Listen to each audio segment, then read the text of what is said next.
Entonces ahora tenemos a Lucho Wayne. Luis. No, profe, no lo escuché, es que salió lo de grabando. Entonces, Ok. Que ahora tenemos a Lucho Wayne. sí, exactamente. Familia. Bueno, veamos, así como de momento, esta. Ok, déjenme ver si. Esta fue una de las que no habían pegado. ¿Alguien ha descubierto por qué funciona esta, ah, esta construcción? Yo lo que hice fue lo que usted dijo, profe, que era ponerle como, o sea, ¿cómo decirle? La nomenclatura a los lados yo llegué a una conclusión que es, digamos, uno hace un triángulo de Pitágoras, un triángulo rectángulo, y al final de cada lado va a medir raíz cuadrada de AB. Yo le puse al rectángulo medidas A y B, entonces funciona. ¿Quiere compartir lo que hizo? Sí, Ok, yo lo tengo hecho. Pues, no sé si ya se ve, no. Sí, ya ahí se ve, Lucho. Ok. Sí, entonces le puse medidas y hice toda la construcción y llegué a este triángulo rectángulo, perdón, que dice que este es el de la diagonal y este es el lado, y el otro es el que mide el lado del cuadrado.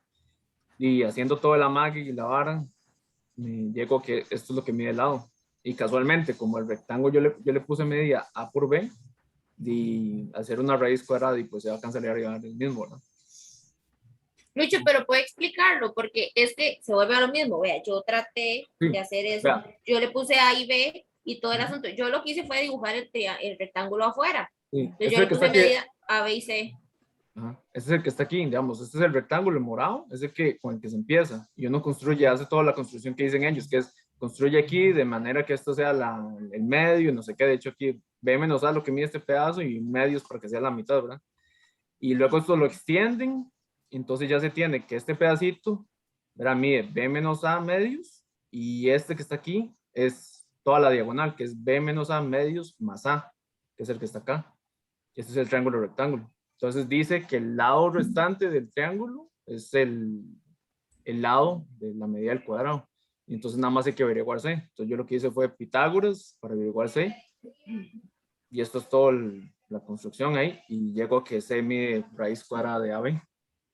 No, yo no sé, es que me explicó muy rápido. Usted sabe que yo soy de pedal. Porque es que, vea, el asunto es, yo extraje el rectángulo. Entonces, en ese rectángulo yo puse A y B. O sea, Ajá. ¿verdad? Este que está acá. Largo por ancho. Es que digamos que sí, que sea ese. Ajá. Porque yo estaba tratando de dibujarlo sobre el que teníamos, o sea, sobre la imagen que nos están dando. Ya, pues, es que yo lo que hice fue la construcción, lo que va haciendo la construcción. Entonces dice, toma un rectángulo, ¿verdad? Entonces aquí está A y B. Es Y que luego donde dice dice, tome el rectángulo, eso yo lo a la tengo. primera parte. Luego le dice, póngale aquí un pedazo de manera que esto mida al igual que este y que este, ¿verdad? Pero ¿quién dice eso? O sea, ¿dónde dice eso? Es que hay que formar un cuadrado, es lo que decía la construcción. El primer paso de la construcción. Ajá. Entonces es que yo no estoy entendiendo el problema, porque como estaba la imagen, yo literalmente estaba siguiendo como los pasos que dicen ahí con la imagen ya dada Uh-huh. y tratando de encontrar Es que esto estaba con puntos, entonces decía, tome esto, está lloviendo un montón, este segmento tal que esto mida lo menos, y es básicamente hacer un cuadradillo ahí. no sé, no entiendo yo. No. Si Estoy quiere, jodida. déjeme y vamos a ver si yo lo puedo, si yo lo puedo explicar. Dejo de compartir, profe. Sí, Ok, es que casi no escucho, empezó a llover un montón. pasa. Aquí apenas está empezando. Ok. Entonces, estamos acá. ¿Hay alguna forma de hacer esto como que es toda la pantalla? Ok, ahí mejor. Entonces, veamos lo que tenemos. ¿Se ve lo que estoy dibujando? Sí. Sí. Que entonces tenemos este rectángulo A, B, C, D. Y sigamos la notación de Lucho y le ponemos a esta longitud A y a esta longitud B.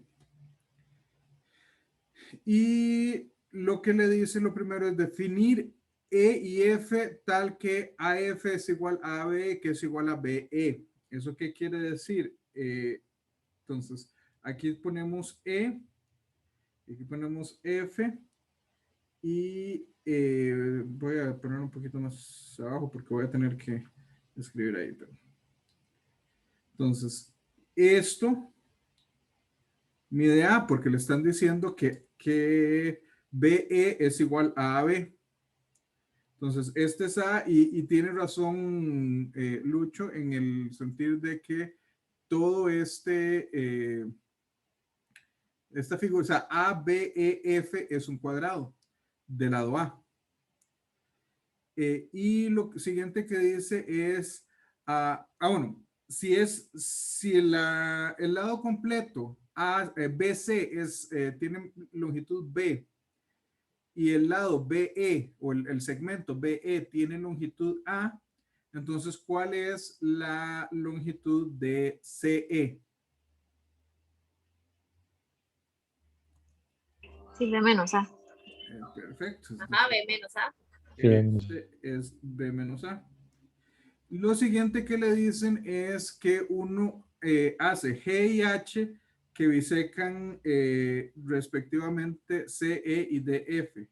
Entonces tenemos aquí G y aquí H.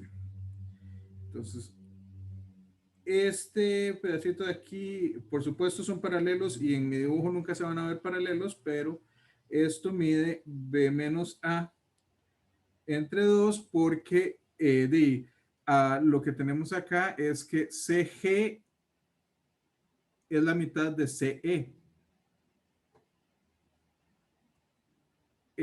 Después, en la construcción, le dice extendamos EF hasta K, GH hasta L y AB hasta M, de manera que esencialmente que FHKL sea un cuadrado. Entonces, lo que hacemos es extender aquí un poquitito. Extender aquí un poquitito. Y tenemos lo mismo, esto mide A, esto mide B menos A entre 2. Y lo que le dice es, voy a poner los puntos para que M y creo que sí, no me falta ningún punto. Y lo que le dice es, ahí está mal, es un rectángulo, ¿verdad? Rectángulo o triángulo, rectángulo, como queramos.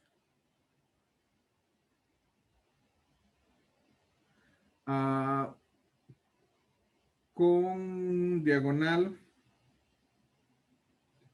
LG y lado HF. O sea, son las longitudes, ¿verdad? Ahí no sé, o sea, entre esos segmentos específicos no se forma un triángulo directamente. Pero vea qué sucede. ¿Qué sabemos de, o sea, si nosotros hacemos uno que tenga aquí, esto mide lo mismo que LG y esto mide lo mismo que HF. ¿Cuánto mide HF? B menos A medios. B menos A entre 2, porque es lo mismo, o sea, teníamos que KFHL es un cuadradito, ¿verdad? Este de aquí es un cuadradito, entonces, si este mide B menos A medios, este mide B menos A medios. Y LG mide A más B menos A medios. Entonces, este mide A más B menos A medios, lo cual es igual a A más B medios. O pongámoslo en el mismo orden que el otro, B más A medios. Y nos están diciendo que es el lado del cuadrado. Entonces veamos qué sabemos nosotros. Por Pitágoras, sabemos que c cuadrado más el otro cateto, que es en este caso b menos a medios al cuadrado, tiene que ser igual al cuadrado de la hipotenusa, que es b más a medios. Podemos tirar eso acá. Tenemos c cuadrado es igual a b más a medios cuadrado menos b menos a medios cuadrado. Esto nos da, bueno, hay muchas formas, puede expanderlo, pero yo a veces soy medio perezoso y nada más digo, ok, fórmula notable, esto va a ser b más a medios más b menos a medios, y el otro factor va a ser b más a medios menos b menos a medios. Esto aquí nos da a, perdón, este aquí nos da b y este aquí nos da a. Entonces tenemos que c cuadrado es igual a por b, o lo que es lo mismo, c cuadrado, c es igual a raíz cuadrada de b. Por supuesto, esto lo estamos haciendo con reglas algebraicas modernas. Ellos no tenían ni la notación ni el concepto del manejo algebraico que tenemos nosotros, pero, o sea, esto, un chiquillo ni siquiera tiene que ser el mejor de la clase, pero un chiquillo buenillo, de los que ustedes van a atender como docentes o los que ya están trabajando como docentes en el cole, de los que atienden, es algo que puede deducir el mocoso. O sea, si usted le dice, es cierto que taca, yo creo que ellos pueden hacerlo con relativa facilidad. Nuevamente, como les he dicho en muchas ocasiones, por un lado es las técnicas didácticas actuales y por otro lado es el hecho de que nosotros tenemos la ventaja de haber aprendido matemáticas con una notación que por lo menos a nosotros es mucho más moderna y mucho más sencilla de manejar que notaciones del pasado. Ahora eso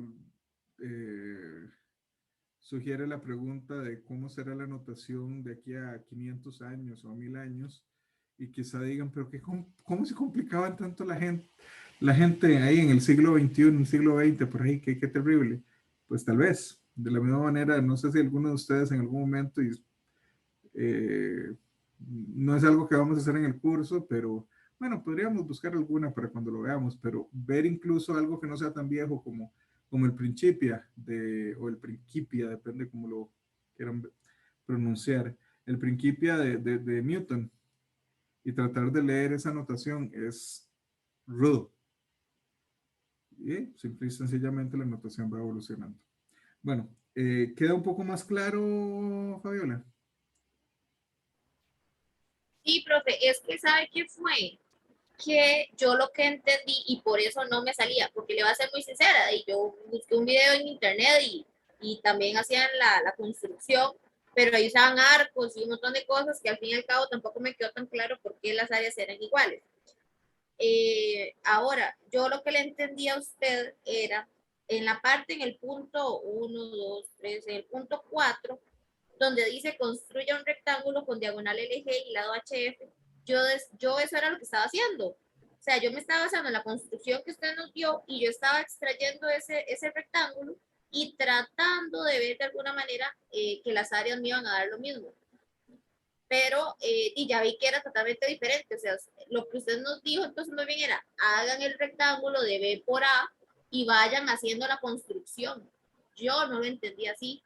Entonces, yo obviamente nunca le iba a llegar. No, aquí hice como 1000 rectángulos y cuadrados y y de todo, y en el video hablaban de mediatrices y que no sé qué, y de ahí no, me hice bolas. Como dicen por ahí, al mejor mono se le cae el zapote. De vez en cuando a todos nos pasa que... Sí, entonces ahorita usted dice que esto se le pone a un chiquillo de colegio y que lo va a poder sacar, y yo, pues pucha, no lo saqué ni yo. Ok, bueno. Pero bueno, está bien.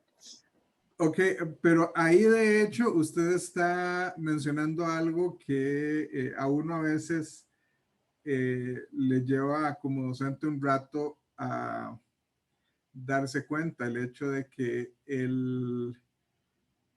no siempre, pero en algunas ocasiones y no tan pocas, entender el problema es más del 50% de resolver el problema. Ok. Sí, la verdad es que sí, porque sí, yo no lograba entender qué era lo que quería que hiciéramos, entonces obviamente no sabía ni qué plantear. Entonces sí, sí Bueno. estaba media jodidilla. ¿Alguien tiene algún otro comentario? Yo es que ahora estábamos, bueno, estaba hablando con Fabi, con Lucho, ahí un grupillo que tenemos, y fue que Lucho dijo como, sí, es que yo lo hice con tal y tal cosa, yo estaba preguntando otra y él me dijo eso, entonces ya intenté eso con la metodología de Lucho y ya ahora sí me salió, pero la vez pasada, yo intentaba hacer el triángulo dentro de la figurilla, entonces nada que ver, pues no se podía, digamos, era imposible, Que entonces creo que por era eso lo era que que la estaba vez haciendo pasada... Fabiola. Sí, sí, luego cuando usted dijo, no, es otra cosa, ya, yo, ok, ya ahora sí, ya después de que Lucho me dijo lo de la raíz y Pitágoras, entonces ya me salió. Ok. Bueno, déjenme, veamos, ese nos había quedado pendiente de la semana pasada. Y hablando del mismo problema, pero la forma en la que lo hizo otra civilización. Veamos dónde está. Aquí está. ¿Por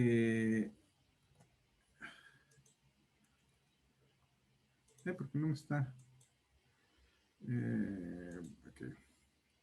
¿Se acuerdan que les había dicho que esta era la construcción que usaban los griegos para construir y que la idea era, o sea, si usted tiene A, B, C, D, como la vez pasada, lo que va a hacer es extender AB hasta un punto que aquí no le puse nombre, llamémosle G, porque la última que usan es F.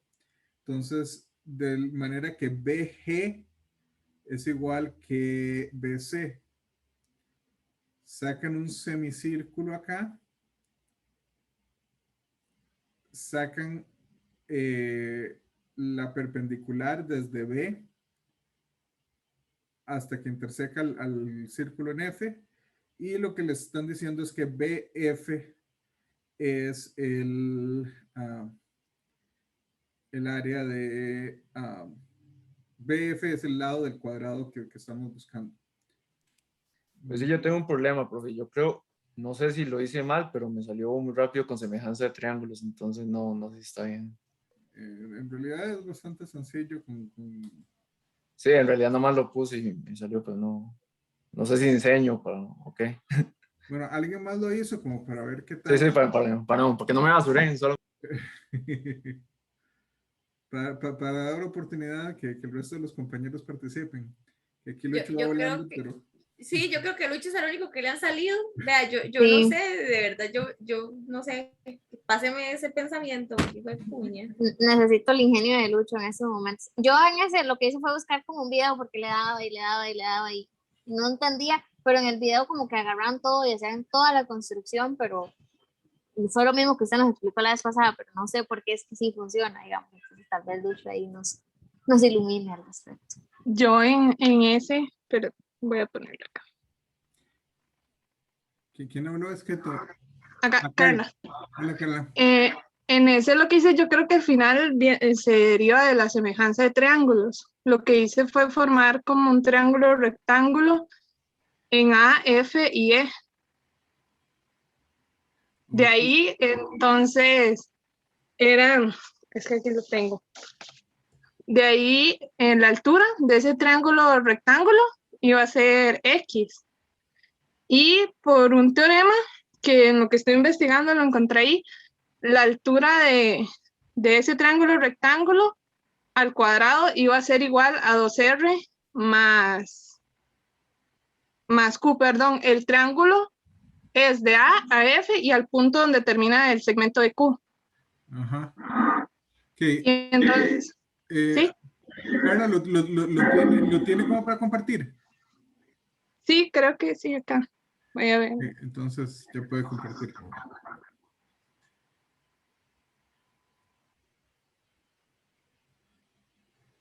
Creo, bueno, acá está. Ahí fui como anotando. Lo que hice fue formar entonces este triángulo, que sería un triángulo rectángulo. Ajá. Después de ahí, la altura de ese triángulo es X, que sería el lado del cuadrado, que al final el cuadrado tiene área X al cuadrado. Después, por un teorema, que es el teorema de altura, esta X al cuadrado iba a ser igual a 2R por Q. Entonces ahí, si yo tengo que el área del cuadrado es X al cuadrado y el área del rectángulo iba a ser 2R por Q, ahí sería como nada más igualar al X al cuadrado. No sé si me voy a entender. O sea, yo sí le entendí, pero no sé si todos lo entendieron. Pues sí está como enredadilla la explicación. Bueno, aquí fue como anotando los pasos. Aquí fue como lo que usted mencionó al principio, lo que había que hacer, los primeros 3 pasos. Después, en el paso 4, lo que hice fue trazar el triángulo rectángulo con este teorema, que también en lo que estaba investigando encontré, porque así, digamos, al principio como que no le llegaba. Y después de trazar el triángulo rectángulo, se traza como la altura que va a ser X. La altura elevado al cuadrado, o sea, X elevado al cuadrado iba a ser igual a 2R por Q. Eso sale, ese teorema sale por lo de semejanza de triángulo. Correcto. Entonces, de ahí es donde uno llega a la igualdad, porque si yo tengo que el área del rectángulo es 2R por Q, es lo que yo dije acá con el teorema que era igual a X al cuadrado. Y X al cuadrado es el área del cuadrado que tenemos acá, porque el lado es X, que sería la altura de ahí, más o menos. Ok. ¿Algún comentario? ¿Alguien quiere agregar algo, preguntar algo, comentar algo?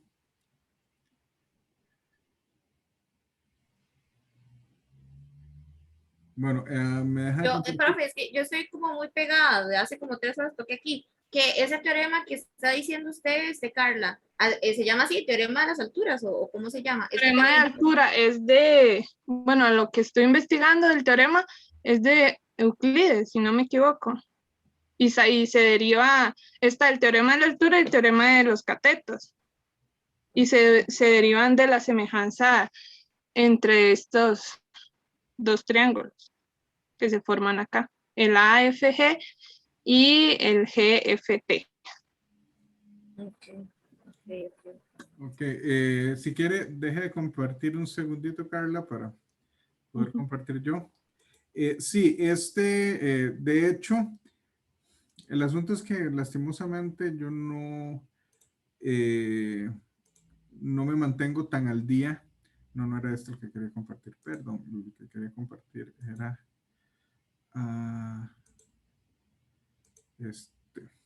el teorema de la altura es uno que yo vi como en noveno, creo, pero yo sé que los planes han cambiado. Pero la idea es la siguiente, que me imagino que es lo que Lucho hizo. Entonces, ¿qué sucede? La vez pasada vimos que Tales era uno de los que había hecho, o sea, que el primero en hacer la demostración de que si usted tiene que cualquier ángulo inscrito en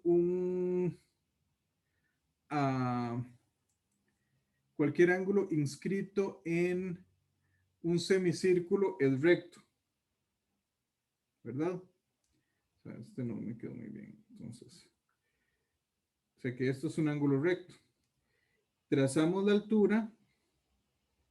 Entonces, estos también son ángulos rectos. Pongámosle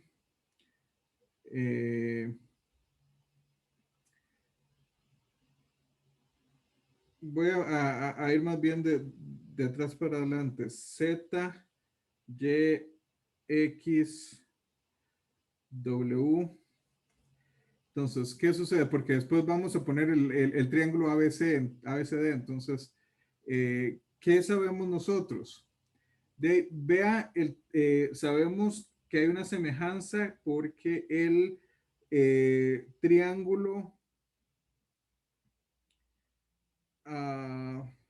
déjenme ver, empecemos siempre del ángulo recto.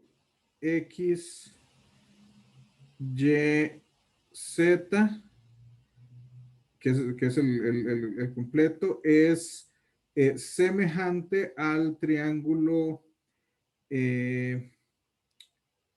W, X, Y es el chiquitito. Entonces, en este caso es X, Z.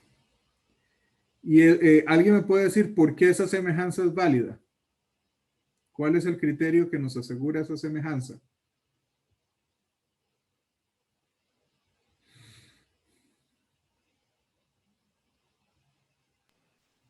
Era ángulo, ángulo. Me falta el otro. No, Lado, era. ángulo, ángulo. Ángulo, ángulo. No. Ángulo, ángulo, sí. Ángulo, Está el de 90 y el comparte que es el Y. No, el Y no. En este caso, el que comparten es el que está en Z. Entonces, este El Z, es ajá. y los dos tienen uno recto. Entonces, por ángulo, ángulo, esto es semejante y vamos a tener lo mismo. XYZ va a ser semejante al triángulo, en este caso sería WYX por la misma razón. Los dos comparten este ángulo y los dos tienen un ángulo recto. Entonces, tenemos esas semejanzas por ángulo, ángulo. Y acordémonos cómo iba esto. Nosotros tenemos que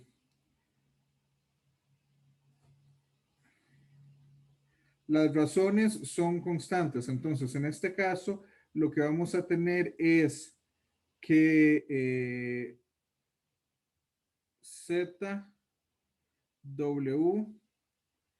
es a WX. Esta razón es lo mismo que WX es a WY. Esencialmente lo que estamos diciendo es, este es a este, o sea, el cateto largo entre el cateto corto de este triángulo es lo mismo que el cateto largo entre el cateto corto de este triángulo. Y una vez que usted hace esto, le queda de inmediato, le queda WX al cuadrado es igual a ZW por WY. Es decir, el cuadrado de la altura es igual al producto de los pies de las alturas, o como quieran llamarlo, que las longitudes de los segmentos en los cuales la altura divide a la hipotenusa. Eso es cierto de cualquier triángulo recto. Y eso es lo que de lo que están haciendo uso. Eso de hecho sí, o sea, ustedes lo pueden buscar y se llama el teorema de la altura.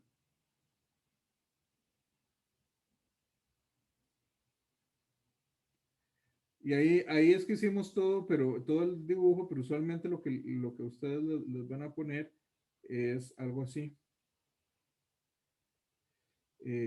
H, por alguna razón a todo el mundo le gusta usar A y B, entonces le ponen que H cuadrado es igual a A por B. Entonces, esto es lo que ustedes se van a encontrar con frecuencia como el teorema de la altura, sin más explicación, pero no es un teorema particularmente complejo. es jugar, como Lucho se dio cuenta, con semejanzas de unos cuantos triángulos. ¿Y qué es lo que está haciendo esta construcción? Bueno, nosotros empezábamos con un rectangulillo acá, propagábamos esto hasta acá, sacábamos un semicírculo, tirábamos esto hasta acá. ¿Y qué sucede? Por el teorema que acabamos de ver, si este es A y este es B y este es H, tenemos que H cuadrado. ¿Qué problemas? Mis H's y mis B's se parecen mucho, me parece. Al menos aquí. H cuadrado es igual a A por B. Y es lo que están haciendo. O sea, usted tiene aquí A, tiene B. Entonces, este de aquí va también a ser B. Y lo que obtiene es el cuadrado de esta, o construye un cuadrado con H como lado, y el área va a ser igual que el área de este rectángulo. ¿Hay alguna pregunta hasta acá?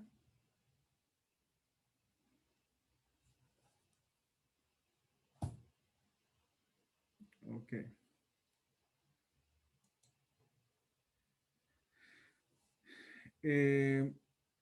La pregunta bueno, creo que estos eran los que teníamos, los problemas que teníamos así como específicos de discusión. Y les había puesto un par de preguntas más que podíamos conversar. Una era sobre el rigor matemático y la posibilidad o sea, y cómo es que ellos empiezan con esta idea de demostración. Pero yo sé que había una o dos cosas más. ¿Me recuerdan? Que la memoria en estos momentos me está haciendo falta. Lo del Tetrakis.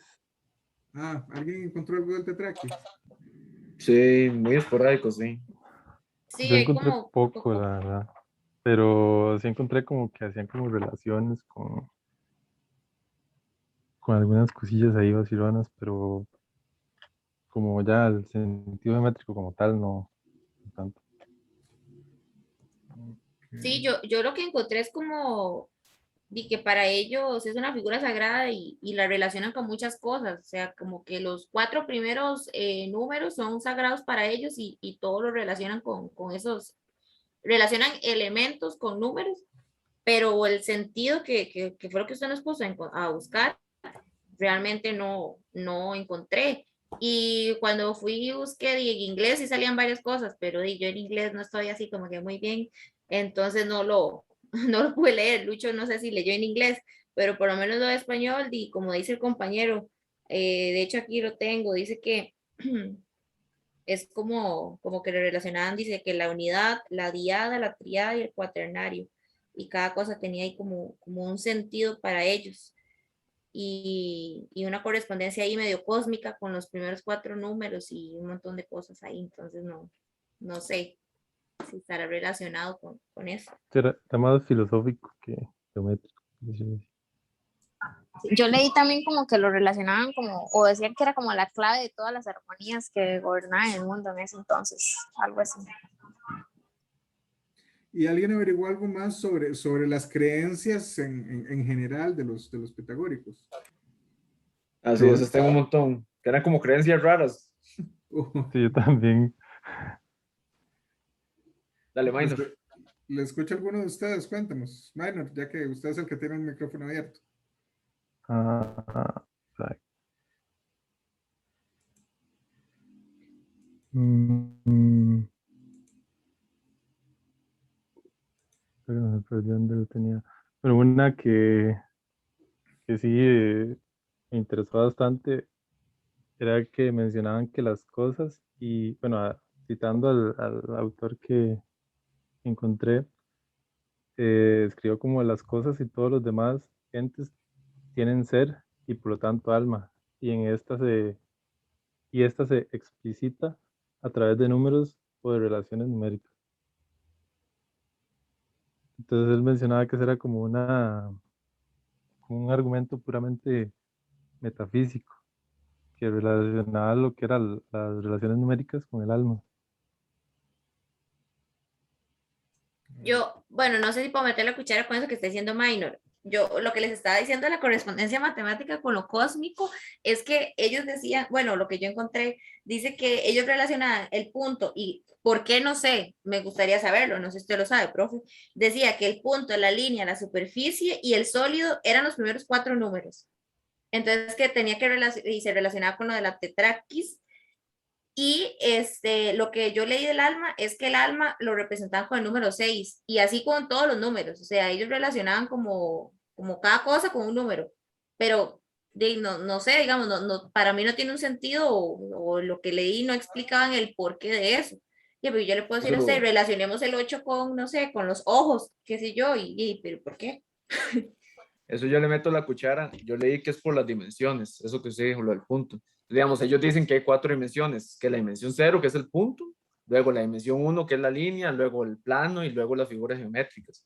Entonces yo siento, no sé, que es como incluso que ellos veían que había 4 cosas que se repetían en varias situaciones, entonces decían, 4 y por eso después se armó porque incluso de creencias raras, vi que también creían que uno está compuesto por 4 vidas, que es mineral, vegetal, animal y racional. Entonces ahí veo también coincidencias con el 4, también que hacían rituales de abstinencia, que hacían exámenes de conciencia por la mañana para ejercitar la memoria, también que algunos eran vegetarianos y también había como simetría y armonía en cosas de la música, incluso decían que Pitágoras descubrió como lo que eran los trastes, que también tenía que ver con 4, el sentido de la música, los compases, los acordes también y todos eran relacionados como cosas que tiraban 4, incluso los elementos, fuego, tierra y no sé qué. Y de ahí salía también lo que era el triángulo, entonces era como una deidad para ellos también. El 2 también era el hombre y la mujer y cosas así también. Sí, aquí, bueno, de hecho lo que les está diciendo dice, la unidad lo relacionan, dice, lo divino, origen de todas las cosas, el ser inmanifestado. La diada, desdoblamiento del punto de origen de la pareja masculino-femenino, que es lo que está diciendo Minor. La triada, los 3 niveles del mundo, celeste, terrestre, infernal y todas las trinidades, dice. Y el cuaternario, los 4 elementos, la tierra, el aire, fuego y agua, que también era lo que decía Lucho.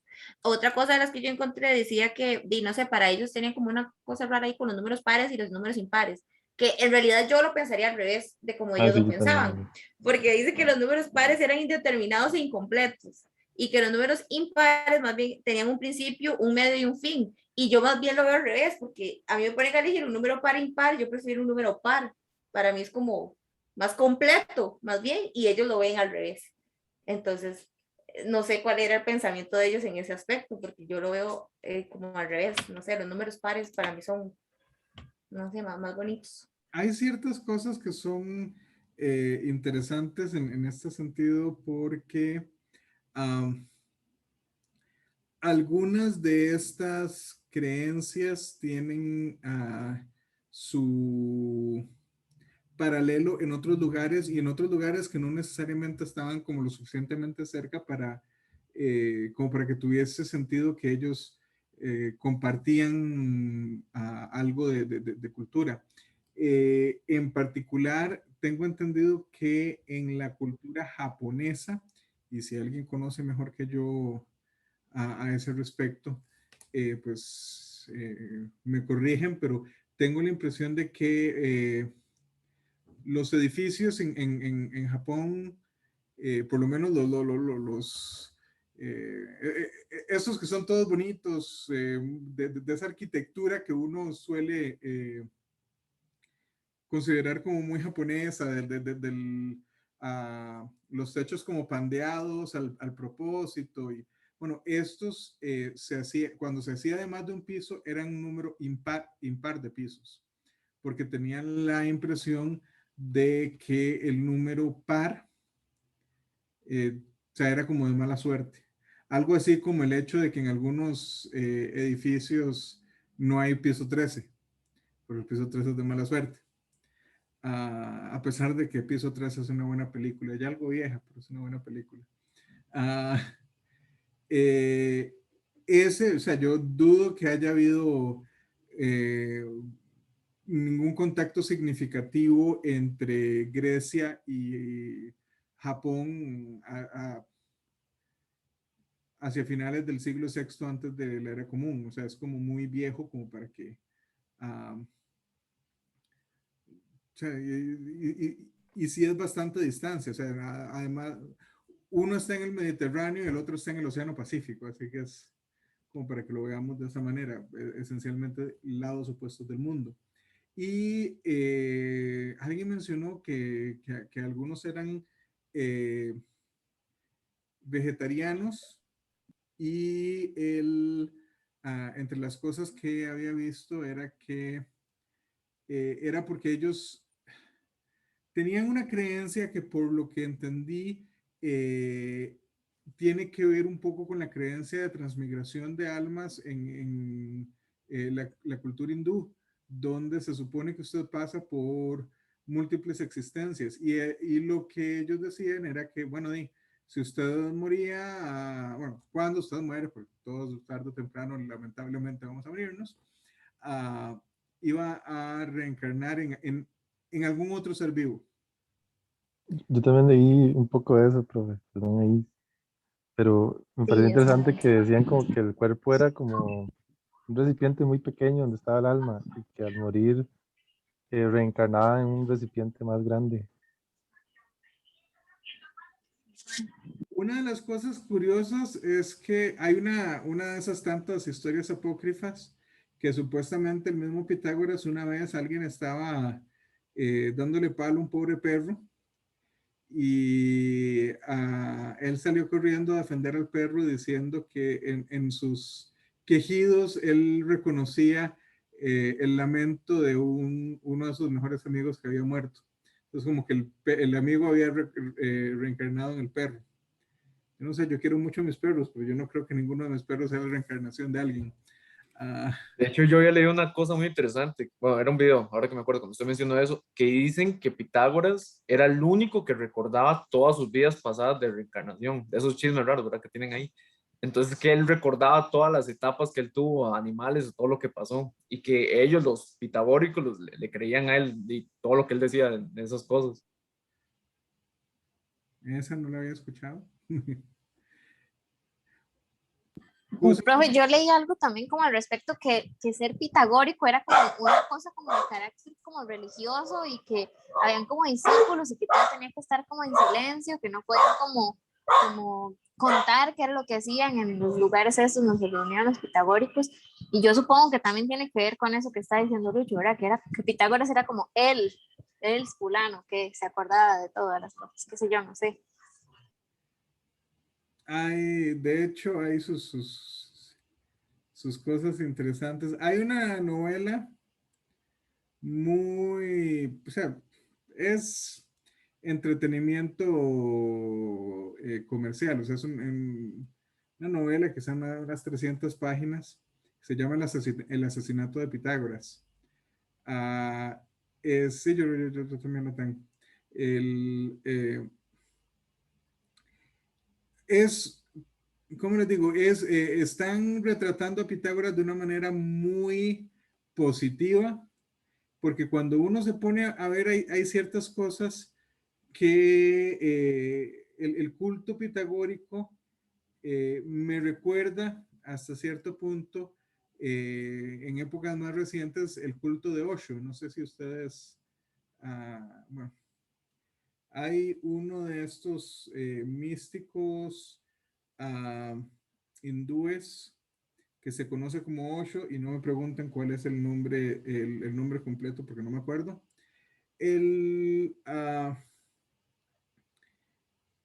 tipo parece que tenía algunas opiniones y algunas de sus ideas parecían ser interesantes y consiguió un grupo que lo siguiese, y en su momento por alguna razón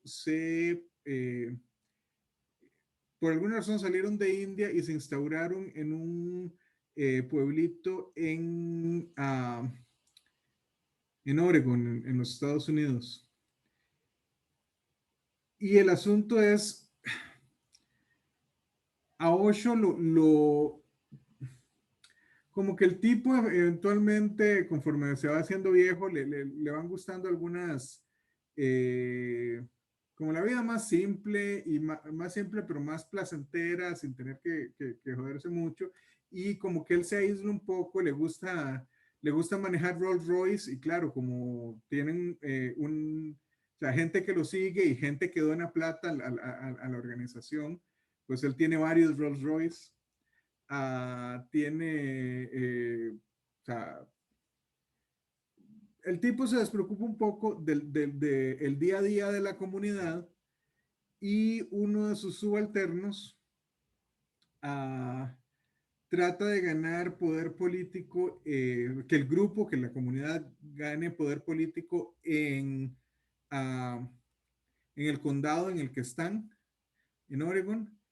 Y cuando no lo logran, lanzan lo que se considera el primer ataque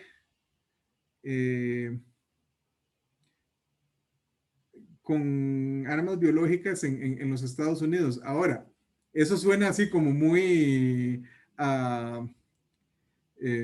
Armagedón, muy apocalíptico, pero en realidad lo que ellos hicieron fue que consiguieron líneas vivas, no me acuerdo de cuál, no me acuerdo si era botulismo pero o sea, cultivaron, no recuerdo exactamente cuál, cepas de cuál enfermedad en particular, las envasaron y entonces iban a restaurantes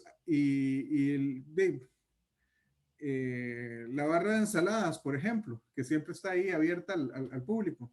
Lo que hacían era con el spray tirar de esa barra en las ensaladas y un montón de gente se enfermó y se enfermó feo. Y después de eso, después de una investigación, porque esencialmente es un ataque biológico, uh, aunque sea algo tan simple como cultive alguna bacteria o consiga que algún virus se reproduzca y después espárzalo con un atomizador, esencialmente es un ataque biológico. Y al final echaron al culto y deportaron a Osho y hay cosas así como extrañas. Y yo, por lo que se sabe, que también no se sabe tanto de Pitágoras, por lo anterior que está en la historia, parece que el final de su estadía en Crotona, la mayor parte de las fuentes dicen que él muere en esa situación, fue justamente por eso, porque él en Sibaris, que déjenme ver, yo tenía abierto esto de Magna Grecia en algún lado no hace mucho, aquí, entonces déjenme, ya se los pongo y compartamos esto. Okay, okay, vean, Crotona está acá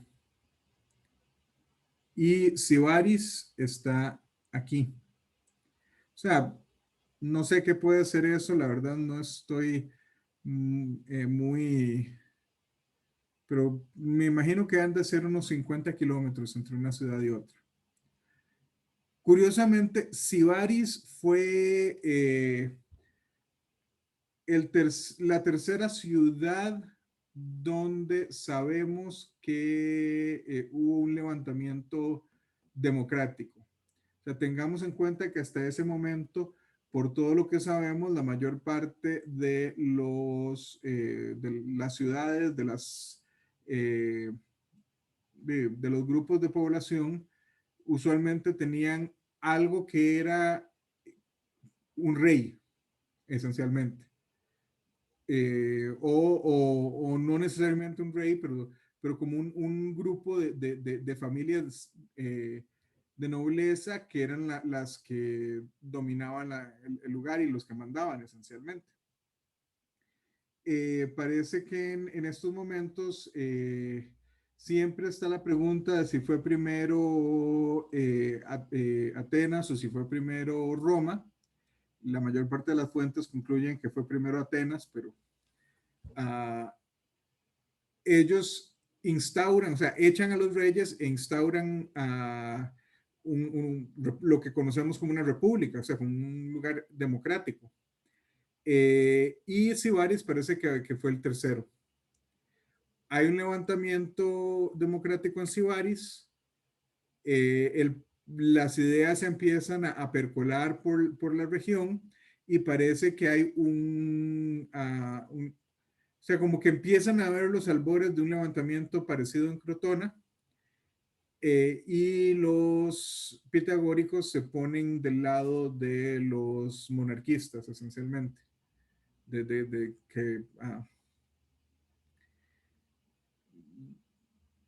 rechazar a la democracia.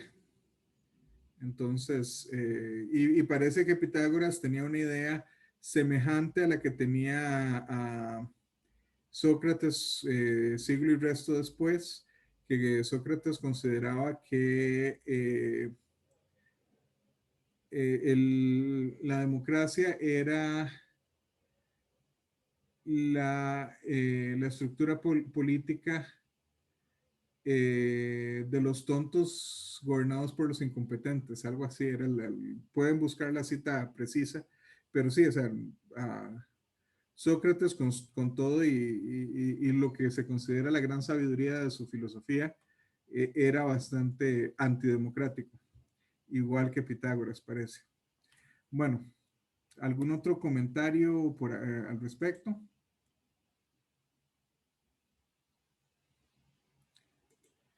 ¿Qué encontraron sobre rigor matemático? Profe, bueno, yo encontré que, bueno, que en general los matemáticos de la antigüedad siempre demostraban verdades o proposiciones, pero que siempre estaban relacionadas como con la realidad. Era como que algo, lo demostraban basados en algo que ellos podían ver o entender, digamos. Y que ya después de eso, la parte axiomática se remonta de la época de los griegos y se basaban mucho en sus demostraciones, digamos, con la parte geométrica. Sí, de hecho, geometría es los primeros lugares donde empezamos a ver demostraciones propiamente dadas. Digamos, ¿en qué se diferencia bueno, es que no, esa pregunta la guardo para la próxima semana, porque el martes vamos a ver ya sobre los elementos y algunas cosillas que suceden en los elementos. Por ejemplo, ¿en cuántos axiomas o postulados basa Euclides su geometría? Si fue Fabiola, está con si va a decir algo usted. No, estoy pensando que eso se lo dicen a uno en el curso de geometría, pero no recuerdo. No, estaba hablando para mí misma, pero sí, no, ahorita no lo tengo. No son 13, profe, bueno, no sé. No, 13 son los libros, 13 son los libros del... ok. Pero se supone que son 5 postulados. Y por eso es el quinto postulado, es el que siempre dio problemas, y es el que 2 milenios después va a llevar al desarrollo de geometrías no euclidias, descubiertos más o menos de manera independiente por 3 matemáticos, uno de los cuales fue Gauss, pero ahí le están mintiendo a uno, porque no son, o sea, Euclides puede pensar que son 5 postulados, pero en realidad hace ciento y pocos años Russell hizo un listado de los postulados, de los verdaderos postulados que se exponen o se asumen,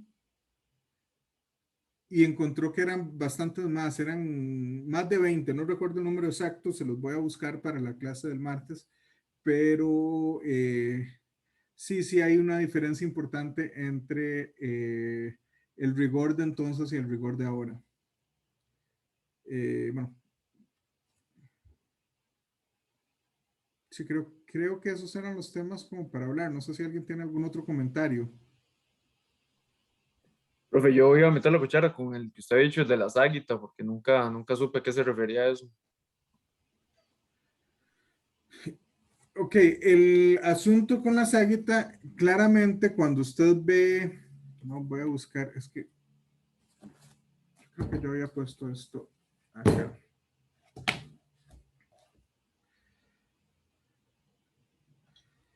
Okay.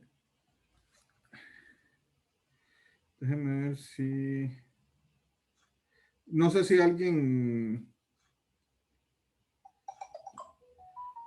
encontró, es que no lo estoy encontrando acá. Yo estaba seguro que nosotros lo habíamos visto, lo de la saguita, pero no, aquí en lo que había escrito ese día, no lo tengo. Entonces vamos. Ok. Entonces, déjenme un segundo y busco donde tenía.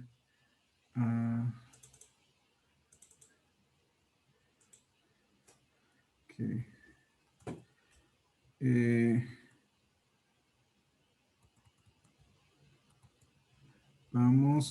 Déjenme compartir más bien nada más la pantalla per se. Entonces, y lo que teníamos era esta idea de que el área de la sección circular era S por S más C.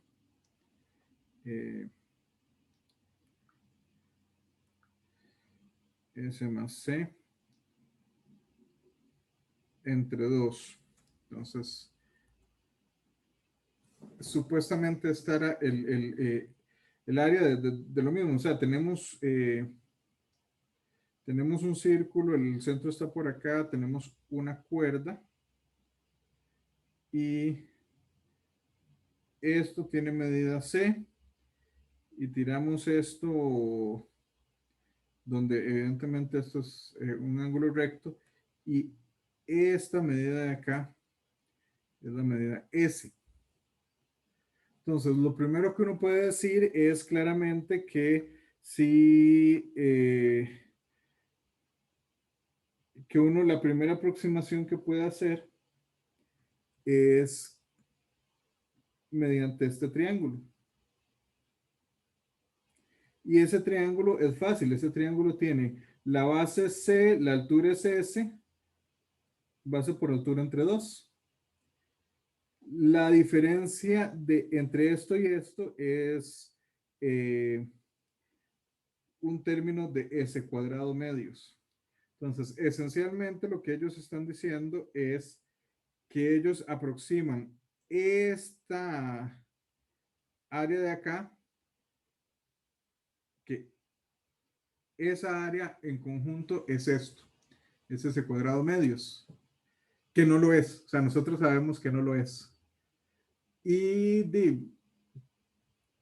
una de las cosas que uno sí puede ver es que eso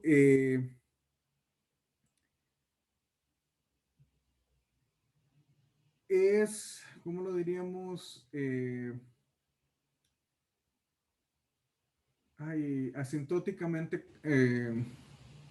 Asintóticamente correcto, pero evidentemente ellos no hablaban sobre comportamientos asintóticos, en el sentido de que entre más pequeño sea S, más cerca está el valor real de esa área a esta área.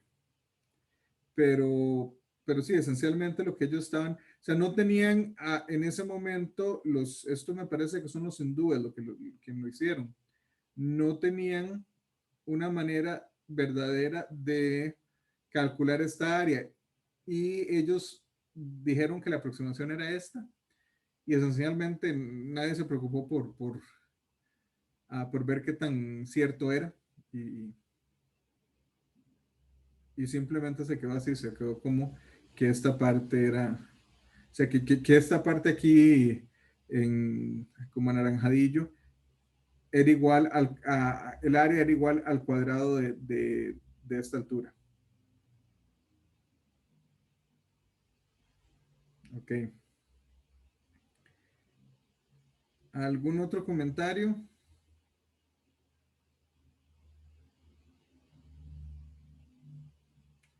Bueno, si alguno de ustedes tiene fin de semana largo, pueden leer esa novela. Se llama el asesinato de Pitágoras. El apellido del escritor es Chicot, pero no me acuerdo el nombre. Y Chicot. Marcos se llama. ¿Mm? Marcos. Marco Chicot.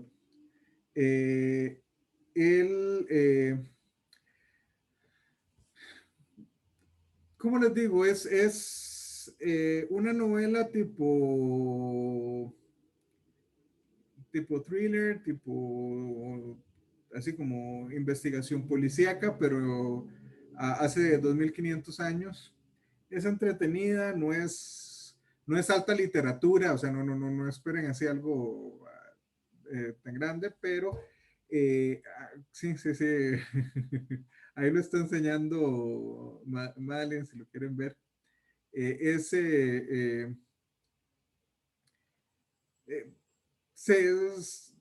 entretenido, o sea, yo lo encontré, no me pareció así como, o sea, una de esas grandes obras de la literatura que todo el mundo debería leerse, pero sí sí es entretenido y hay un montón de cosas que son, evidentemente él se toma muchas licencias poéticas cuando describe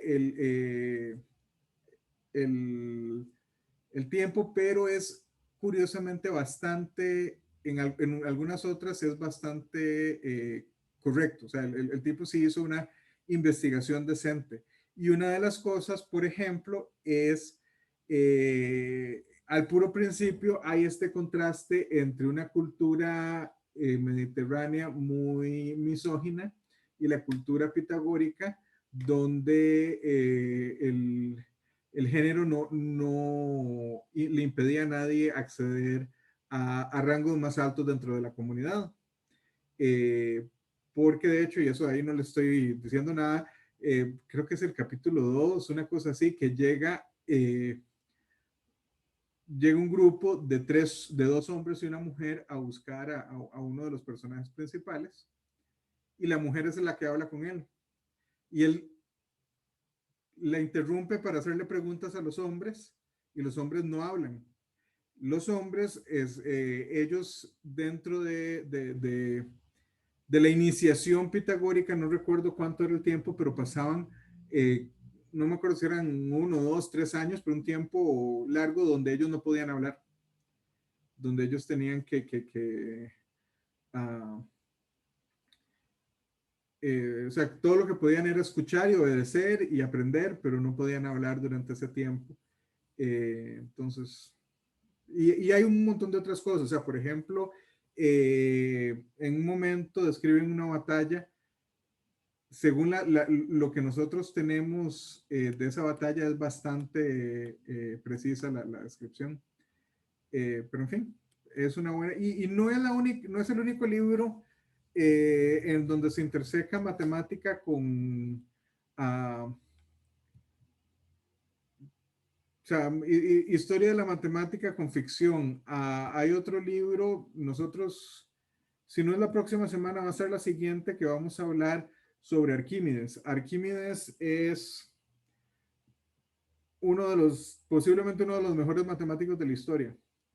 Y hay un libro, ese sí no me lo he leído, se llama El contador de arena, pero he escuchado que es interesantón también, que es justamente sobre la vida de Arquímedes. Entonces, por si tienen tiempo y quieren leer algo, son libros interesantones. Y bueno, si quieren podemos quedar acá. Nos vemos entonces el martes. Que pasen bonito fin de semana largo. Cuídense y hagan algo divertido. Profe, muchas gracias. Ahí, profe, muchas gracias. Gracias, profe. Muchas gracias, que las vaya muy bien. Luego, gracias. Bye, bye.